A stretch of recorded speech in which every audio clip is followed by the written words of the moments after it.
The first time I saw her, she stood on the deck of her infamous ship like a goddess of death, hips cocked, leather coat billowing, hair whipping around her face like fire and storm. Captain Angelina Darthwater.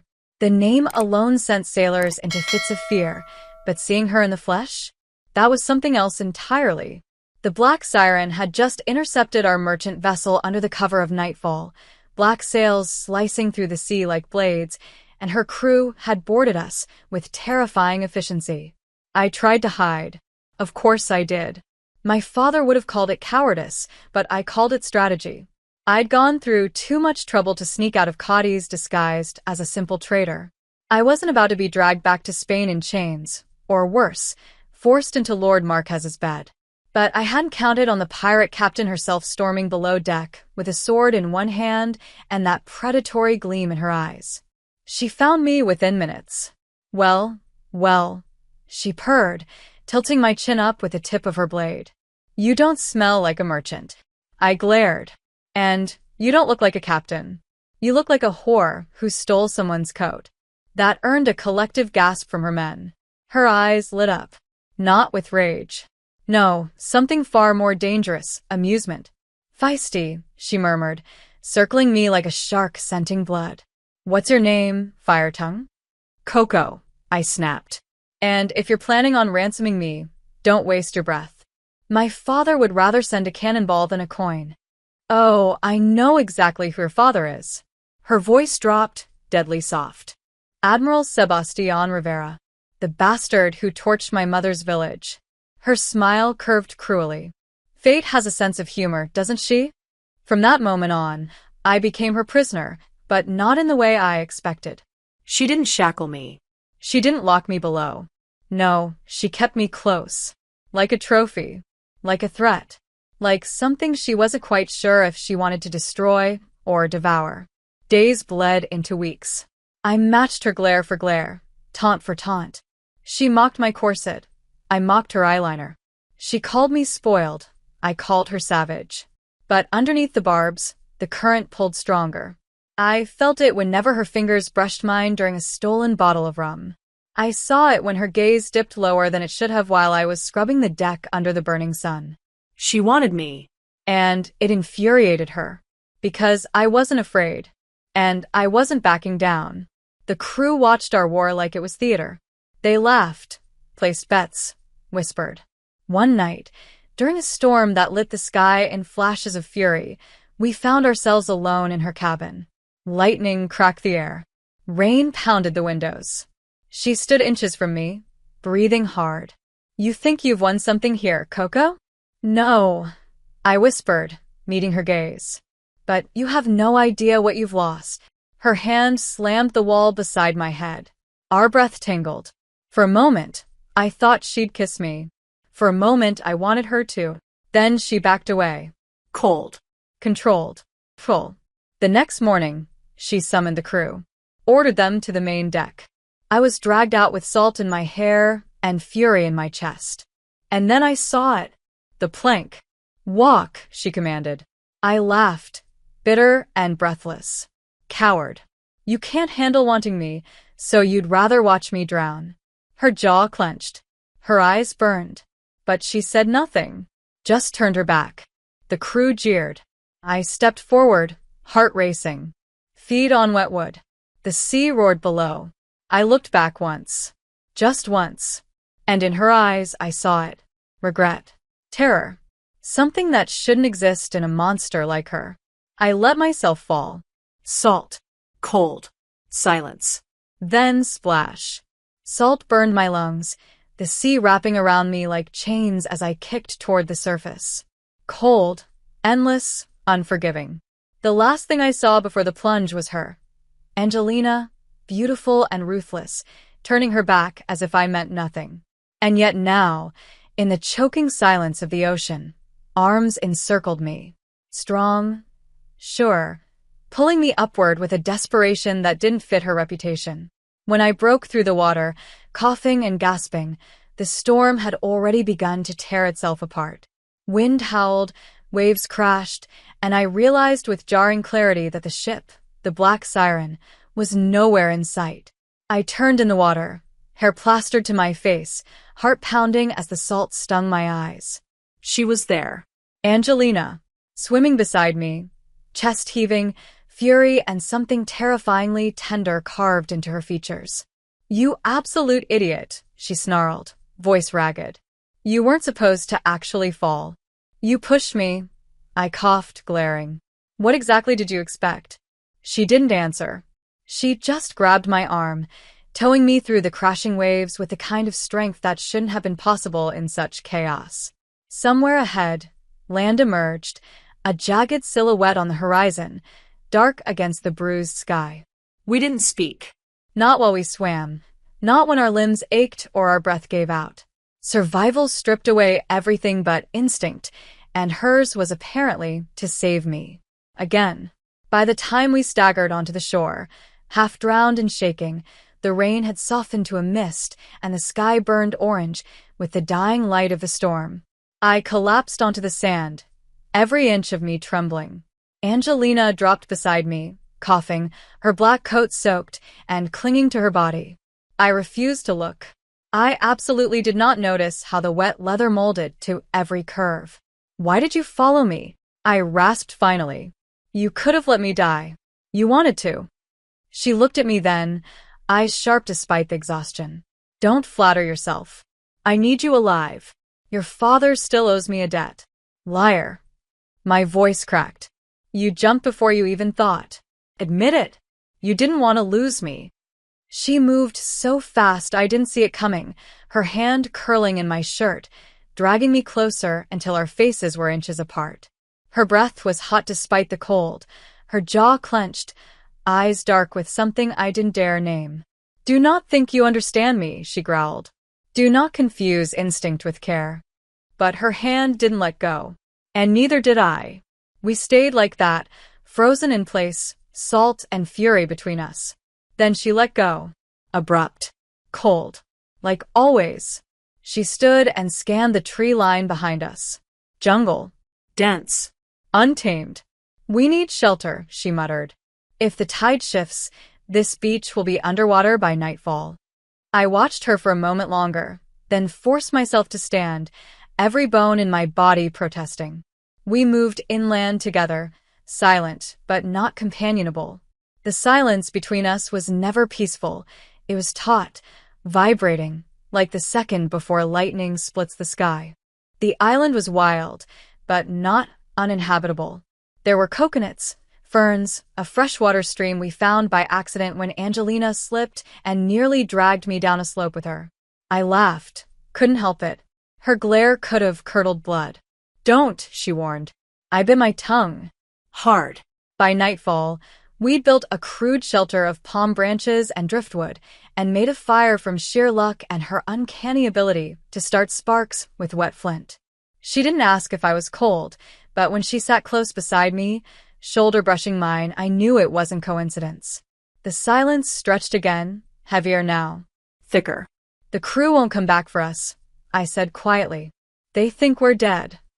Good, she muttered. Let them. Why? I turned to her. You built that reputation of yours so carefully. You'd let it all go just to chase me into the sea. Her jaw ticked. I told you.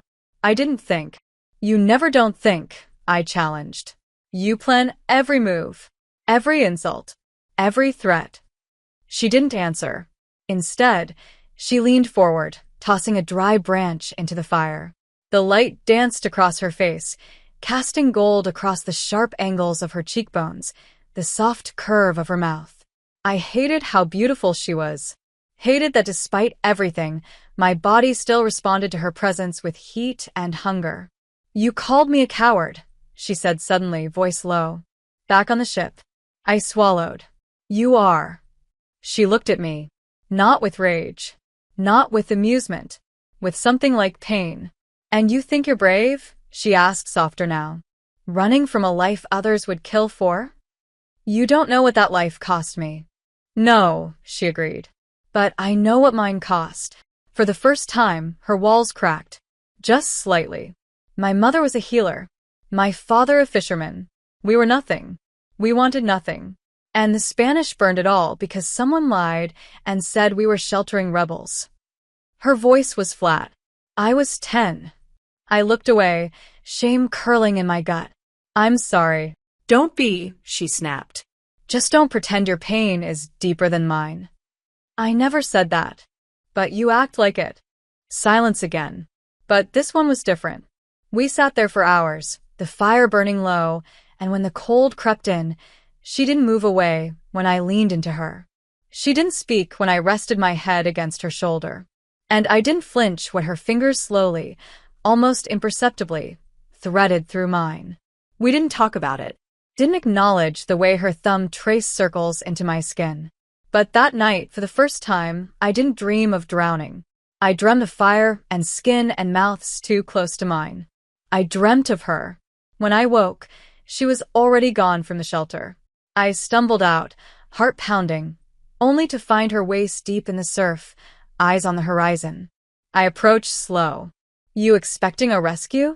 No, she said, voice tight. I'm waiting for the tide to decide if we live or die here. I stood beside her, silent. Then, softly, if we die here, is that really so bad? She turned to me, eyes narrowed. What are you saying? I didn't answer. Not with words. I took a step closer. Just one. Enough that the waves touched both of us. Enough that she could see it in my face, that I wasn't mocking her, that I wasn't playing. Her breath hitched. Don't, she said. But she didn't move away. Tell me you don't want this, I said. Lie to me, Angelina. Go on. She stared at me. For a long, endless moment, and then she turned away. Not to leave. Just to breathe. We need food, she muttered. Before it rains again. And just like that, the moment passed. But not the pull. Never the pull. The third day on the island tasted like hunger. Not just the kind that clawed at your stomach and made your ribs ache, but the deeper kind, the one that burned low and constant just beneath your skin. I woke to the sound of her voice, low and impatient, cursing under her breath as she tried to split a stubborn coconut against a rock. Her hair was tied back haphazardly, neck damp with sweat, sleeves rolled up, exposing forearms that shouldn't have made my mouth go dry but did. That coconut isn't going to surrender just because you glare at it, I said, stretching. She shot me a look that could curdle wine. Would you rather starve or chew bark? Because those are our options until I crack this open. Have you considered asking nicely? I walked over, took the fruit from her hands, then slammed it against the edge of the stone she'd been using. It cracked immediately, with a satisfying pop. Maybe it just liked me better. Of course it did, she muttered, brushing a damp lock of hair from her temple. Everything seems to fall for that smug little face of yours. You included? I threw it out before I could stop myself. Her eyes narrowed, but instead of denying it, she simply turned and walked back toward the shelter, the faintest ghost of a smile curling at the edge of her lips. That was how it had been since the night by the fire. Touches that lingered too long. Glances that dropped too low. Words laced with something heavier than sarcasm. She hadn't pulled away when I leaned into her again last night. Hadn't flinched when I woke with my head resting on her shoulder. We never talked about it. We didn't need to.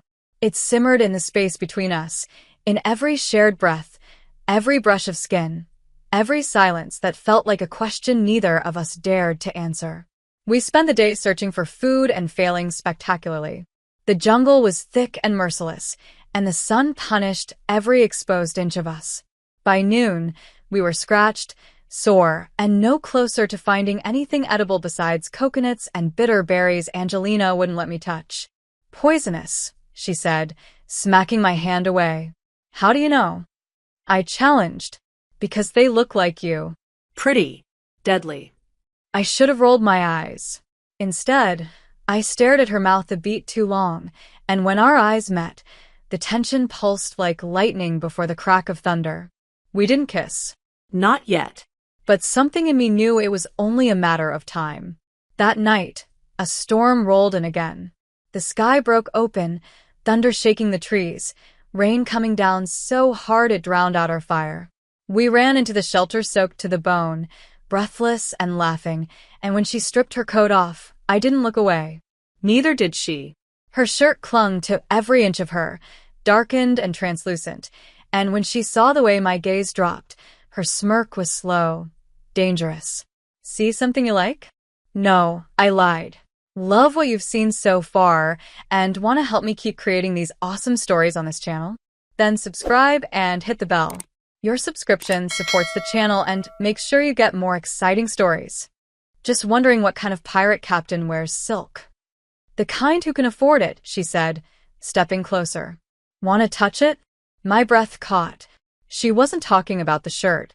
I didn't move, didn't speak.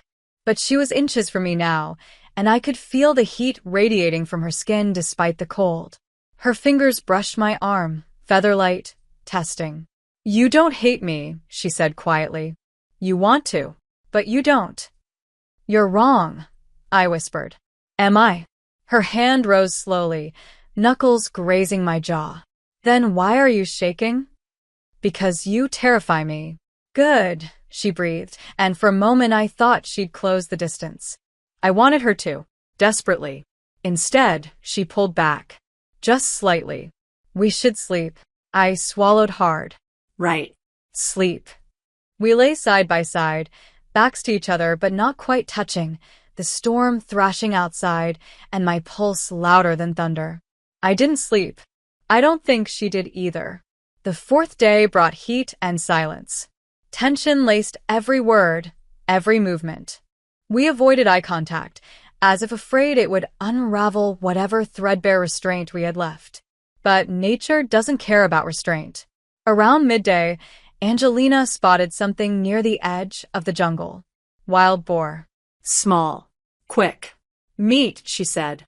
If we're fast. You have a sword, I pointed out. We can't exactly sneak up on it. We can trap it. You say that like we know how. We'll figure it out, she said, already moving. You're helping. I groaned but followed because I always followed her. The plan was stupid, predictable, and yet somehow it worked. She drove the animal toward a narrow clearing while I looped around and startled it back. It ran straight into the pit we'd spent an hour digging earlier. She laughed, genuinely laughed, for the first time since the island, and I realized then how rare it was to see her like that. Open, unarmored, alive. We cooked it over the fire that night, and I watched her eyes close at the first bite. She moaned low in her throat, and something primal inside me stirred. I'm never eating salted fish again, she said. When we get off this island, I'm opening a tavern and serving nothing but roast boar. I'll be your first customer, I murmured. If you let me in. Her eyes opened slowly, locking on mine. You'd be more than that. The words hung there. Heavy. Real.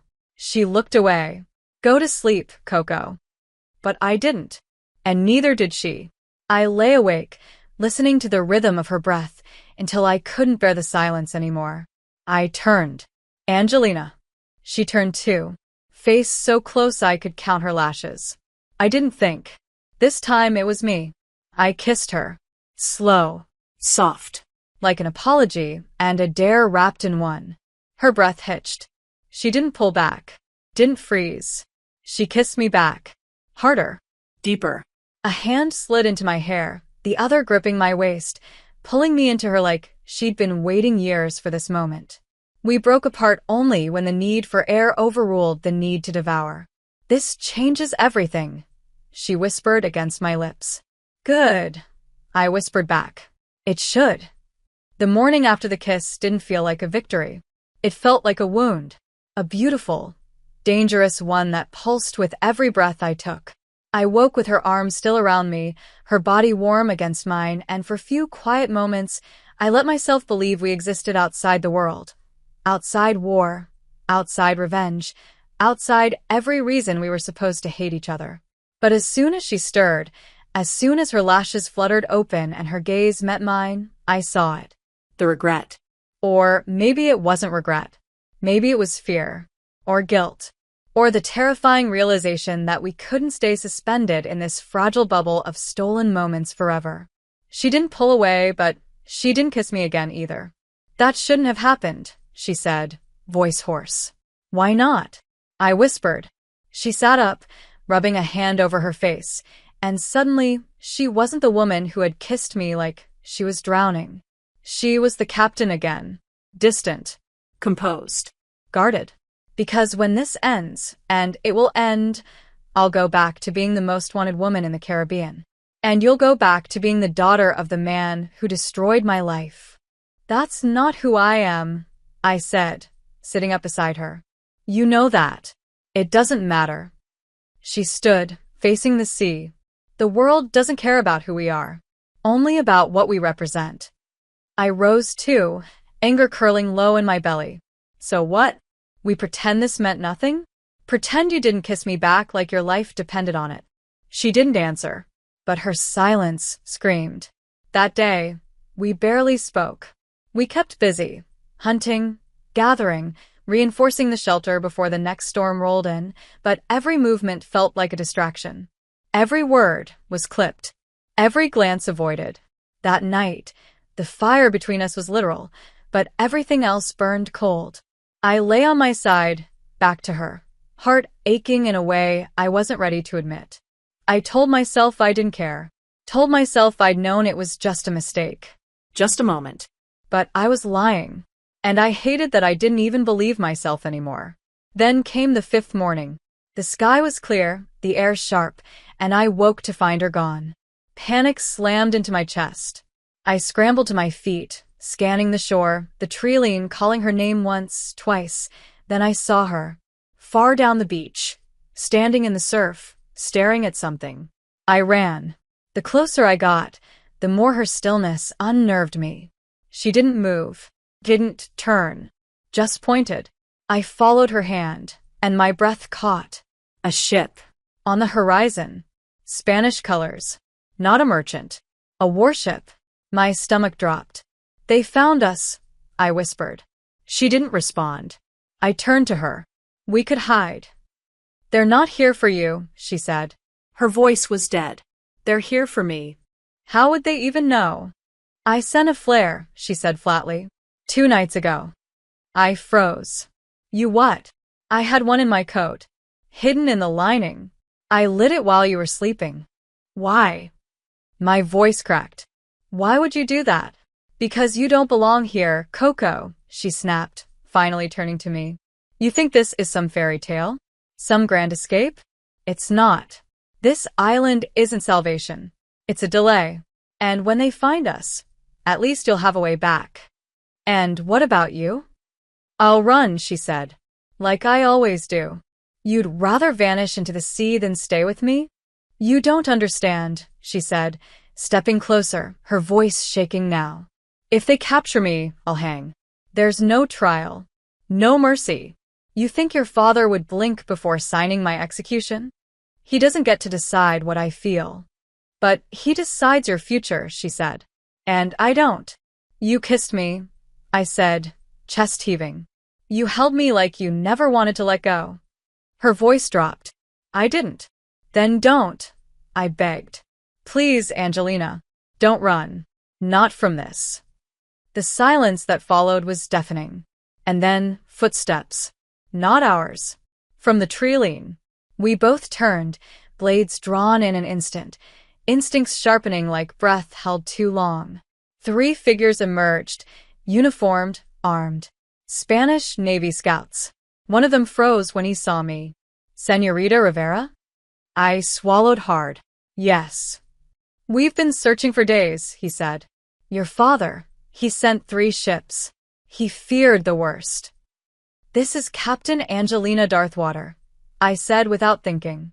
She saved my life. The scout looked from me to her, frowning. She's wanted for piracy. She saved me, I repeated firmer now. And if she hadn't, I'd be dead. He hesitated. We'll escort you both to the ship. The Admiral can. No, Angelina stepped back. I'm not walking into a cage. Then what? I asked, eyes wide. You'll swim. I'll fight, she said. I always do. Not this time. I grabbed her hand. Please. Come with me. I'll talk to him. I'll make him listen. You can't, she whispered. He hates me. But he loves me. That broke her. I saw it. The flicker of hope. The fear. The need. She squeezed my hand once, then released it.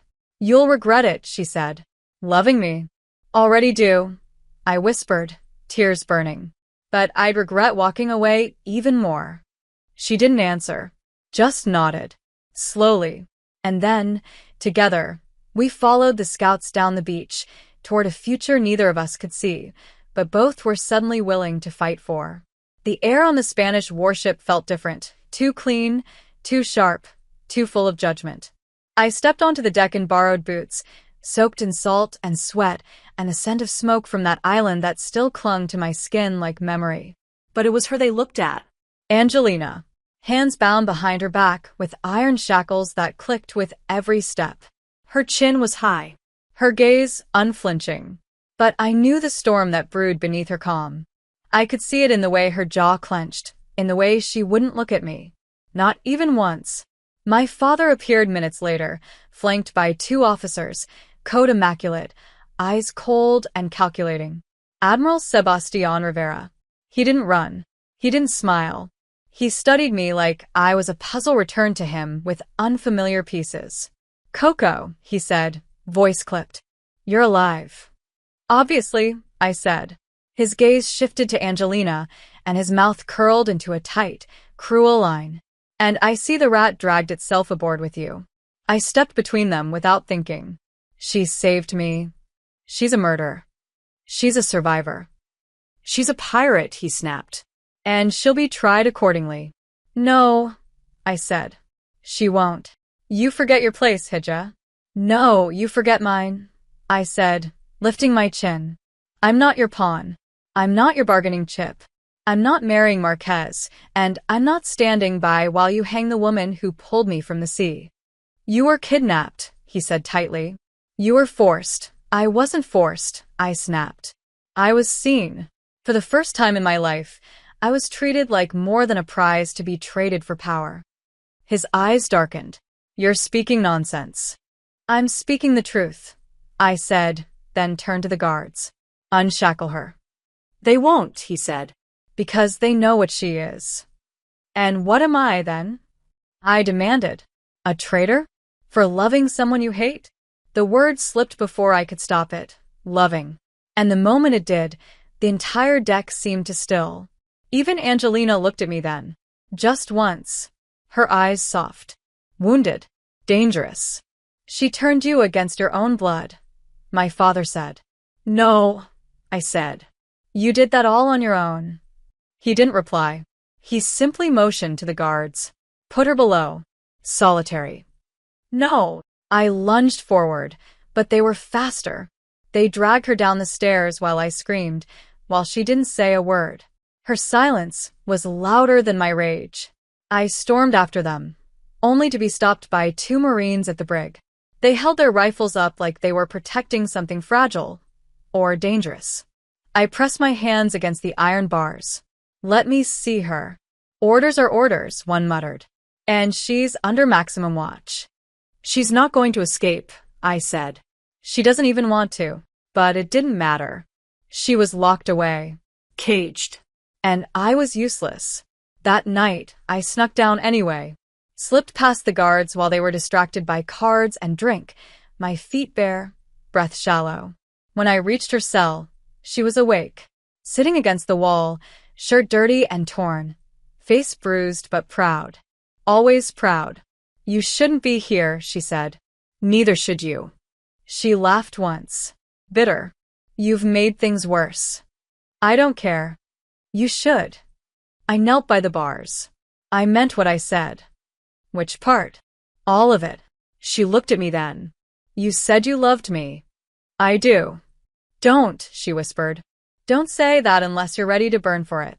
Then let it burn, I said. Let the whole damn world burn if it means I don't have to lie about what I feel. And what do you feel, Coco? Her voice broke on my name. Tell me. Say it again. I love you, I said, voice steady. I love your anger. I love your defiance. I love that you terrify me. I love that you saw me before I even knew who I was. And I love that you make me want more than the life I was given. She stood then. Walked to the bars. Crouched so our faces were level. They'll kill me, she whispered. Not if I stop them. You can't fight the crown. Watch me. She smiled then. A real one. Soft. Heartbreaking. God, you're stubborn. I learned from the best. She leaned forward until our foreheads touched. I closed my eyes. Just breathed. Just felt. I can't lose you, I said. You already did, she whispered. The moment you stepped onto this ship, we both lost. Then we'll win it back. How? I'll find a way. She kissed me once. Through the bars. Soft and full of salt. Then she pulled back. Go. Before they find you. I went, but not far. I spent the next day fighting. I spoke with officers. I called in every favor my father ever owed. I threatened, I begged, I lied. But nothing moved them. To them, she was a symbol. A pirate queen. A rebel. A woman who spat in the face of order and law. She would hang. Unless I did something unthinkable. That night, I returned to her cell with a map. And a key. She stared at me like I was insane. No, yes. You'll be branded a criminal. Maybe. But I won't be a coward. Coco, this time, I said, holding her gaze, I walk the plank for you. And if I fall, I hope to hell you'll dive after me again. The plan was madness. It had to be. No one escaped a Spanish warship alive, much less a pirate queen chained below deck and a defector daughter of the admiral who ordered her death. But love doesn't ask for permission. It demands. It burns. It takes. And in the cold, dark silence of that night, with the map tucked against my chest and the stolen key hidden beneath my skirt, I made my choice. I chose her. I moved like a ghost through the narrow corridors of the ship, heart hammering, feet bare for silence. The guards changed every 4 hours. I had 30 seconds between their rotation. 30 seconds to unlock the cell, free her, and vanish before the alarm was raised.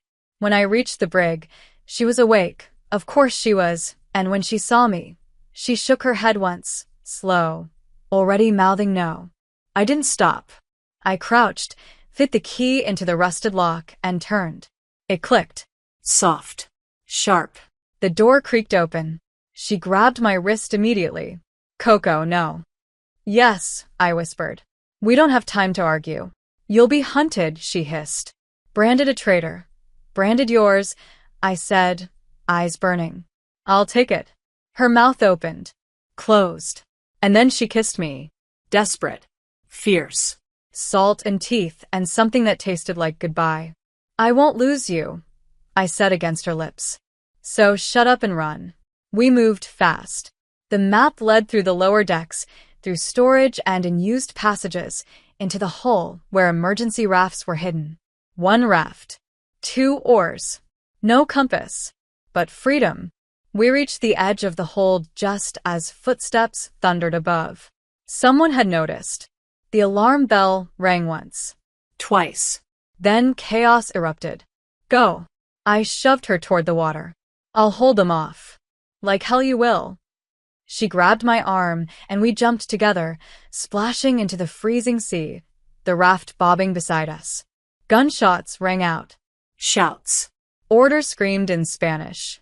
We climbed into the raft, hands slick with blood, I didn't know whose, and pushed away from the ship as fast as we could, oars cutting the water like blades. Bullets sprayed. One hit the edge of the raft. Another tore through the side of my shirt, burning past my shoulder. I hissed but didn't stop rowing. Are you hit? She barked. Doesn't matter, I snapped. Keep moving. We paddled through the black water, salt stinging every cut, breath ragged, hearts frantic. The warship loomed behind us, cannon silent, but eyes watching. We disappeared into the night. For hours we rowed, until our arms gave out, until the sky began to lighten, until the ship was gone from sight. Then we collapsed. She pulled me into her lap, hands on my shoulder, cursing softly as she tore the fabric and checked the wound. Just grazed, she said. You'll live. Shame, I muttered. Would have made a dramatic end. Don't joke, she growled. Not now. Her hands trembled. I almost lost you. You didn't. Not yet. We drifted for hours. The sun climbed. Our skin burned. Water ran low. But somehow, none of it mattered as much as the silence that settled between us. Not heavy, but full. Full of things we hadn't said yet. You really chose me, she said finally. Over your father. Over your country. I didn't choose you over them, I said, lifting my head. I chose me, and I can't be me without you. She exhaled like I'd punched her. You'll regret it, maybe, but not today. She touched my face then, fingertips soft against my cheek. I've killed men for less than what you've risked. Don't make me regret it by being sentimental. She smiled. God, she smiled. And I felt it in my bones. Where are we even going? She asked. There's a cove, I said. Here. I pulled the map out. Neutral territory. No navy. No laws. Just smugglers and sinners. Sounds like home. Thought you might like it. She looked at the map. It's days away by sea. Then we better survive. Coco. Her voice was quiet now. Why me? Because you're the only person who ever made me feel alive. That night, we found an abandoned inlet. Barely land. More rock than shore. But it was shelter. We dragged the raft up, collapsed against stone, and for a few hours, we forgot the world. We forgot who we were. We only remembered each other. She kissed me again. Slower. Deeper. With hands that didn't tremble and lips that didn't ask for permission. And when we undressed each other in the dark, there was no shame. No guilt. No regret. Only skin. Only breath. Only the sound of our names on each other's mouths. Mine, she whispered, tracing her fingers over my ribs like a vow. Yours, I answered, trembling beneath her. When we slept, it was tangled. When we woke, it was to reality. The Navy wouldn't stop. My father wouldn't stop. We were fugitives now. Hunted. But as we packed the raft and prepared to leave again, she looked at me with that fire in her eyes. No matter what happens next, she said, I won't leave you behind. Then we don't run, I said. We sail. The cove was everything she'd said it would be. Lawless, godless, and soaked in sin. Nestled between jagged cliffs and hidden from any proper map, the place thrived on shadows and whispers. Smoke curled from fires built on driftwood. Rusted ships docked beside slick rocks, their sails torn, their flags unrecognizable. Men with one eye and women with gold teeth stared at us like prey or challenge. But Angelina walked with her head high, chin lifted, gaze sharp. She didn't hide. She didn't flinch. And no one dared touch her. I stayed close. One step behind, my hand never far from the blade she'd given me 2 days earlier. Don't let anyone smell fear, she'd said, tightening the belt at my waist. And don't look anyone in the eye unless you plan to kill them or kiss them. What if I do both? I teased. Then choose wisely, she'd replied, not smiling. Now, here in the heart of this floating underworld, I understood what she meant. The cove was ruled by those who had nothing left to lose. And Angelina? She was a queen among thieves. We found shelter in a hollowed-out ship grounded by time and barnacles. It leaned slightly, creaking in the breeze, but it was ours for now. She bartered passage with an old smuggler who recognized her instantly. Darth Water, he rasped, grin crooked. Didn't expect to see you breathing. Disappointed, she asked. Not at all. I owe you a drink. You owe me a ship, she said. He laughed and handed her a bottle of rum, and just like that, we had a safe place to sleep. For a while. That night, we lay tangled in the narrow bunk, the scent of salt and gunpowder thick in the air. Her fingers traced idle circles on my stomach, her breath warm against my neck. You still think you made the right choice? She asked. Ask me again when I'm not dizzy from your hands, I murmured. She chuckled low, the sound more intimate than a kiss. This world isn't kind, Coco. And it's worse to people like you. People like me? Soft. Beautiful. Bright. And yet I chose you. Exactly. That's what terrifies me. I turned to face her fully. I'm not leaving. No matter how loud this place screams danger. She studied me, eyes heavy with something raw. Then I'll burn the whole cove down before I let it take you from me. The words shouldn't have made me shiver, but they did, because I believed her. The next day, everything fell apart. It started with the name. We were at the market, if you could call rotting fish, stolen trinkets, and opium peddlers a market, when someone shouted it across the crowd. Darth Water. We turned as a man pushed through the crowd. Tall, scarred, Eyes like rusted steel. Angelina froze. Not with fear. With fury. Well, the man drawled. Didn't expect to see you crawling back to the cove, Captain. Grayson, she said, voice sharp as broken glass. Still not dead. Not for lack of you trying, he sneered. You cost me 50 men and my ship in Nassau. You deserved worse. And yet here you are. Exposed. weak. With a pretty little thing hanging off your arm. His gaze slid to me, lecherous and cruel. I didn't flinch. I didn't blink. Angelina stepped in front of me. Touch her, and I'll carve out your lungs with a spoon. Bold, he laughed. But we both know you've lost your edge. The Angelina I knew wouldn't run. Wouldn't hide behind a girl. The Angelina you knew died when you betrayed her. Then let's see what the new one bleeds like. He lunged. The crowd scattered. I reached for my blade, but Angelina was faster. Steel met steel, the clash echoing through the cove as they dueled in the dust. She was fire. He was rage. And I couldn't look away. Every move she made was calculated, but I saw it. Her hand shaking slightly, her wound from the escape still healing, her strength not fully back. He noticed too. Pressed harder. Cut deeper. Her shirt tore. Blood bloomed. I stepped forward. Stay back, she barked. I've got him. But Grayson was grinning now, smelling blood. You're soft, Darth Water, he spat. That little bitch tamed you. She saved me. Angelina growled, then drove her blade straight into his thigh. He screamed. The crowd roared. But it wasn't over. He grabbed her arm, twisted, and the knife fell. I ran. I didn't think. I leapt between them, blade in hand, and drove it upward. His body jerked, then slumped. Dead weight on the sand. Blood soaked the ground. My hands. My soul. The cove went still. No one moved. No one breathed. Then Angelina pulled me back, eyes wild. You shouldn't have done that, she whispered. He was going to kill you. He should have killed me. Why? I cried. So, I wouldn't have to? Because now they'll come for you. And she was right. That night, word spread fast. Grayson had followers. Friends. Debts. I was now marked. We were no longer just fugitives. We were targets. We have to leave, she said, pacing. Now. And go where? South. There's a merchant ship. Unmarked. Leaves tomorrow with the tide. I know the captain. She owes me. And you think they'll let us on board with half the cove after our heads? They will if I pay enough. With what? With everything.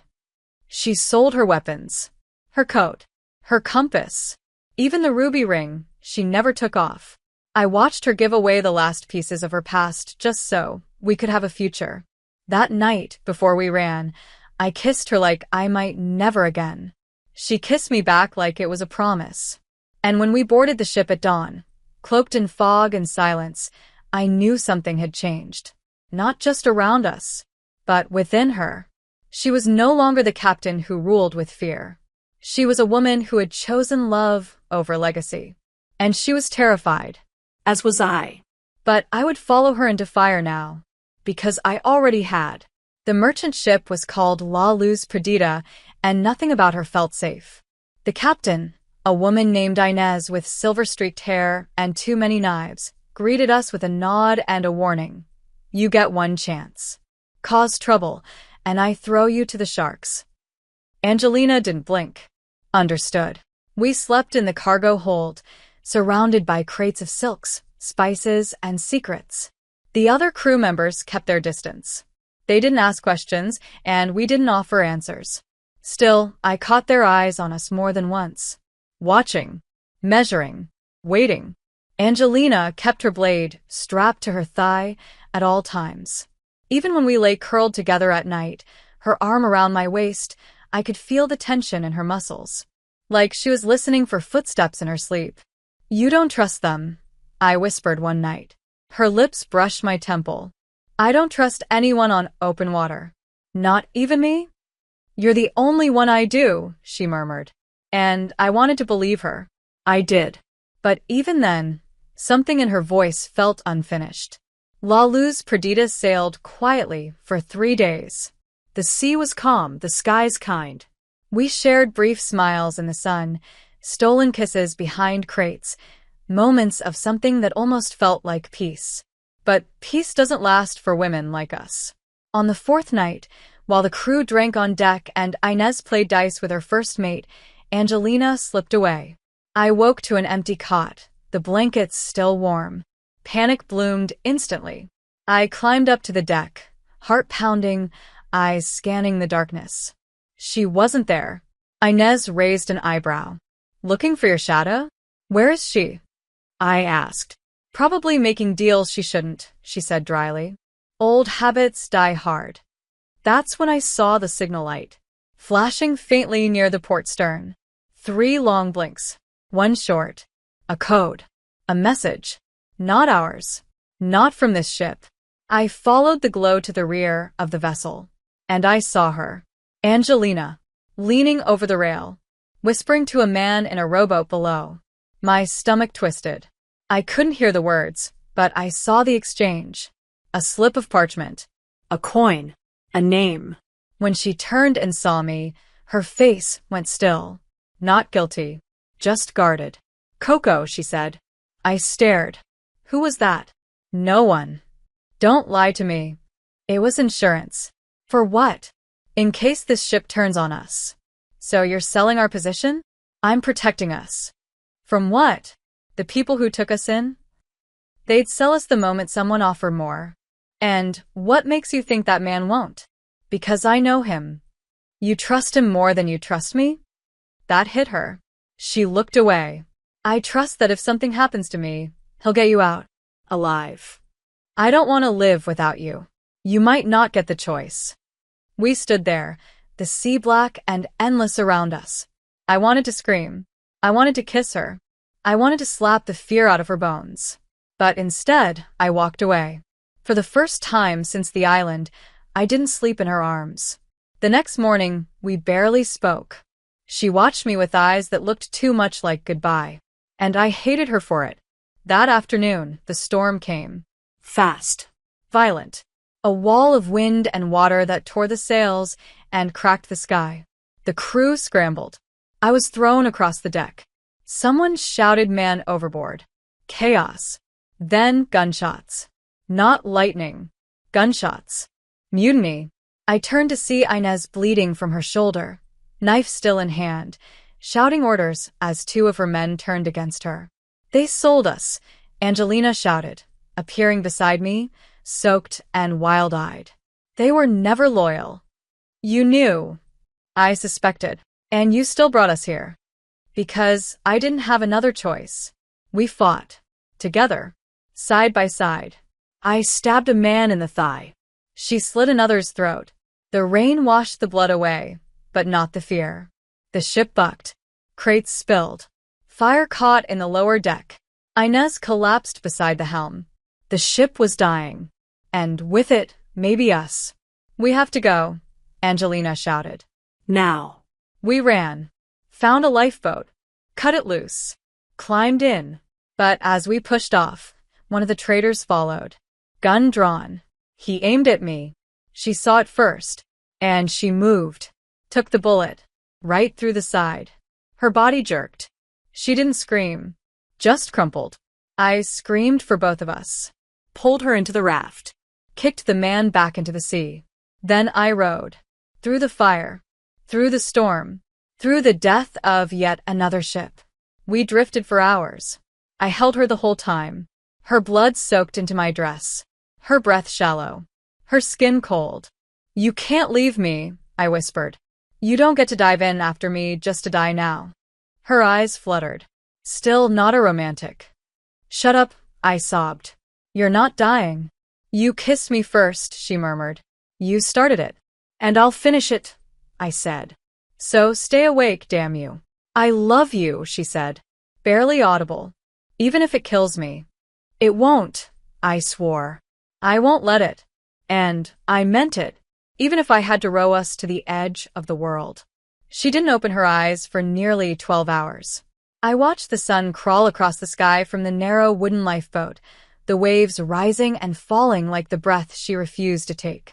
Blood soaked through the bandage I'd torn from my own dress. Her skin was pale. Too pale. Her lips cracked. Her breath shallow. And I, who had braved storms, pirates, mutiny, and my own father, sat there helpless, terrified that the woman I loved was slipping away inch by inch, and I had nothing left to offer except my hands and my voice and my grief. You don't get to leave me, I whispered again and again, holding her hand tight, pressing my lips to her fingers, her knuckles, her wrist. Not after everything. Not after I chose you. Not after I gave up everything for this. My throat burned. My eyes stung. I hadn't cried like this since I was a child, but now I wept like my soul was unraveling, because loving her had become the only thing I was sure of, and I wasn't ready to let her go. The ocean didn't care. It rocked us gently, indifferently, like a lullaby meant for ghosts. The sun sank lower. And still, she didn't wake. You told me you loved me, I said softly, even if it killed you. I leaned over her, touched my forehead to hers. But you don't die for love, Angelina. You live for it. You fight for it. You survive for it. That's what you do. That's who you are. Her chest rose, barely. But it was enough. A crack in the silence. A promise I clung to with everything I had. By the time the stars returned, my body was shaking from exhaustion, thirst, and fear. I curled around her like a shield, pressing every inch of my warmth into her cold body. I whispered every memory I had of us. Every insult that turned into flirtation. Every glance that lingered too long. Every night by the fire, every stolen kiss. Every moment I thought I hated her when I was really just drowning in want. And then, just before I slipped into unconsciousness, I felt her fingers twitch against mine. Coco, she rasped. I jolted upright, tears spilling again, but this time with something closer to hope. I'm here. I'm right here. Her eyes opened slowly. Glazed.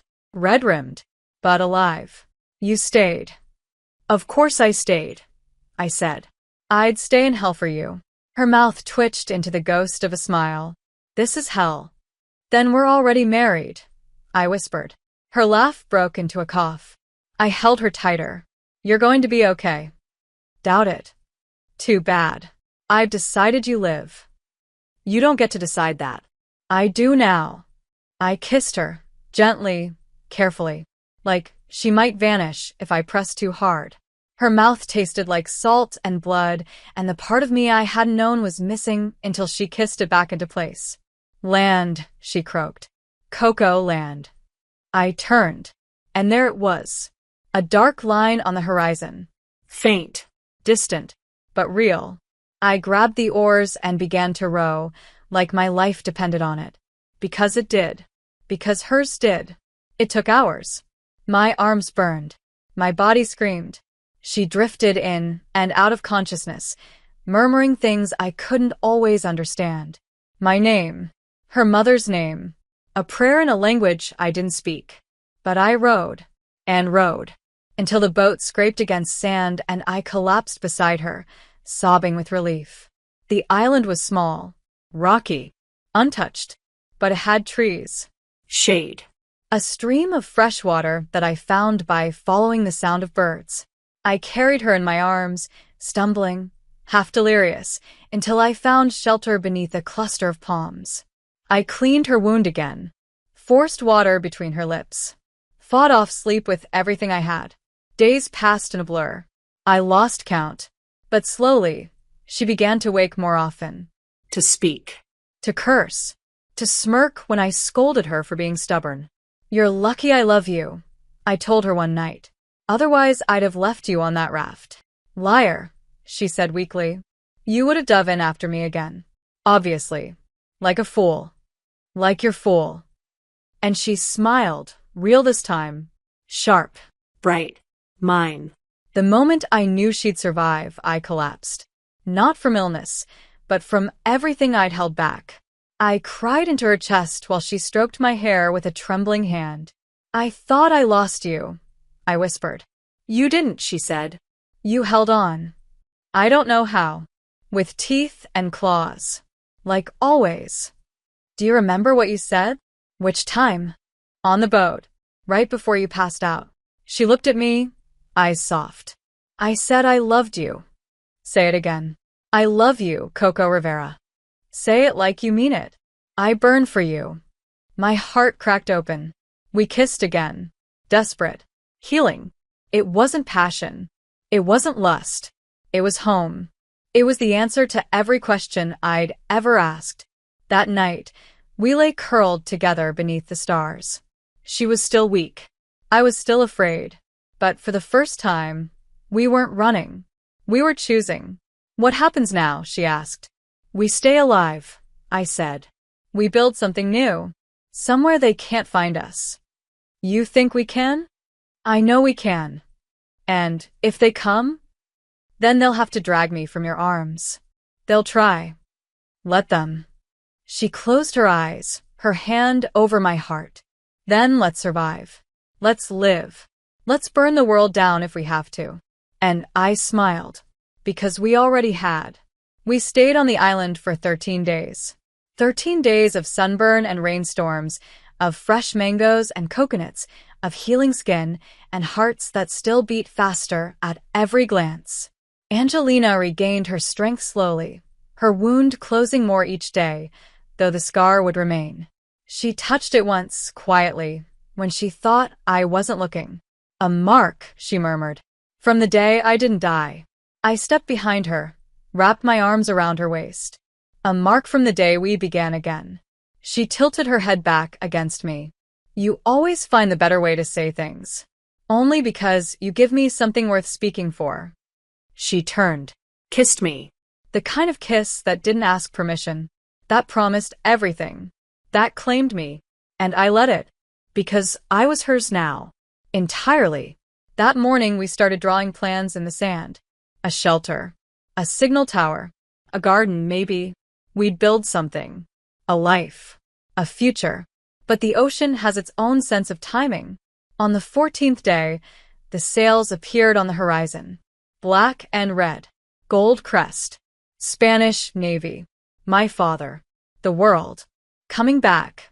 I saw the panic in her eyes before I even felt it in mine. She stood, straightened, every inch of the pirate queen returning in seconds. "We have time to run," she said. "If we leave now." "No," I said. "We're done running. They'll kill me. They'll have to go through me first." "Coco." "No," I stepped forward. "I'm not hiding who I love. Not anymore." "You'd face your father again?" "I'd face the whole damn empire." She stared at me, then took my hand, and held it. We stood side by side on the beach, watching the ship approach. Minutes later, a smaller boat was lowered. 6 men inside. At the helm, my father, older, angrier, wearing the same coat I'd seen on his back when I was 12, when I believed he was invincible. Now I saw a man, tired, bitter, Cracked. When he stepped onto the sand, he said nothing at first, just looked at me, then at her, then back at me. "So it's true," he said. "You're alive." "You sent ships after me," I replied. "Why so surprised?" "Because the report said she was dead." "She was nearly," I said. "And I brought her back." His jaw clenched. "You abandoned your country, your family." No. "I walked away from a life that never belonged to me. You're Rivera. You were meant to be sold to a man I didn't love, sit quietly while you chased power with blood on your hands." He said nothing. "She saved me," I continued. Not just from drowning. From disappearing. He looked at Angelina. And what did you do to her? She stepped forward. I gave her a choice. One she was never allowed before. You're a murderer. I'm also the reason she's alive. So, if you're going to kill me, do it now. But do it knowing I'd die for her again. Silence. Wind stirred the palm leaves. My father didn't raise his gun. He didn't step closer. He just sat down. In the sand.